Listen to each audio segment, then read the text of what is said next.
God story number 2. So I shared with you that God moved us to Elizabethtown, Kentucky, and we just up and moved.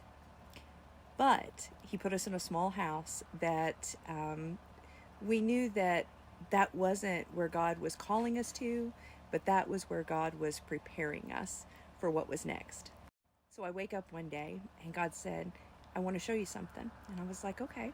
And so, we was used to going out and ministering to homeless people, and God taking us to certain places and blessing the homeless. That's always been my heart.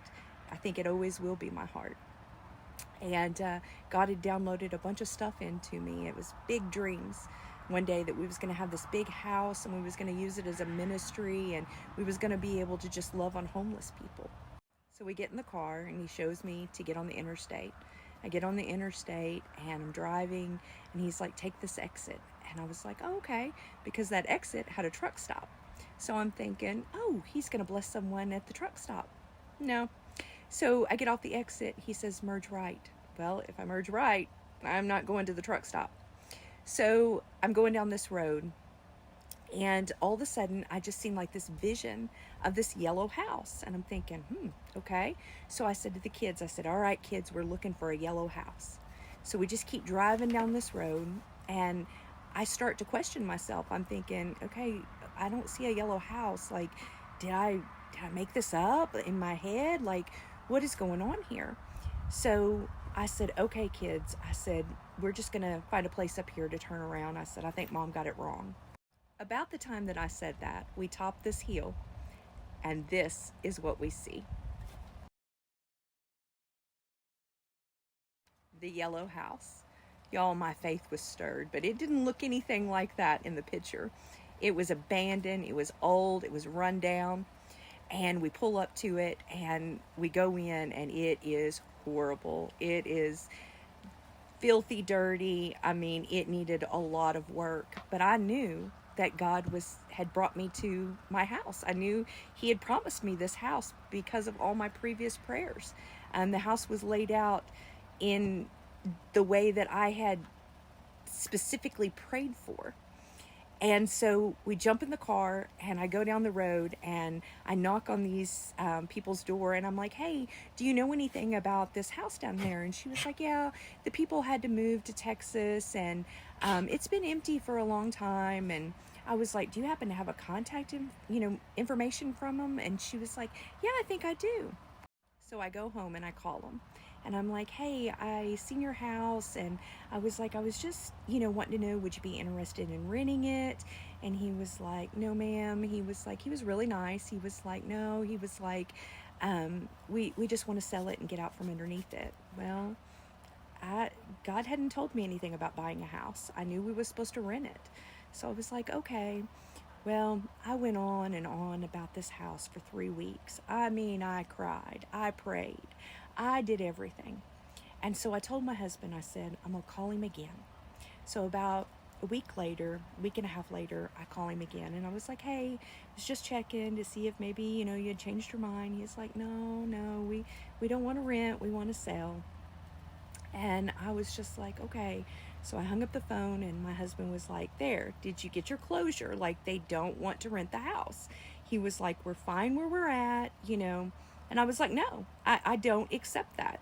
I was like, I know what God showed me. I know what my prayers have been. I know what God spoke to me, and this house is ours. He was like, okay. So I continued to pray. And so finally, one day, I just keep on about the house, and my husband's like, look, he was like, I'm going to call these people. I'm going to call them one more time. And he was like, if they say no, he was like, I don't want to hear any more about it. And I was like, okay. So I go outside while he makes the phone call, and I'm out there and I'm just walking the driveway and I'm praying. And I'm like, oh God, like, my family's tired of hearing this. No one understands. Please help me.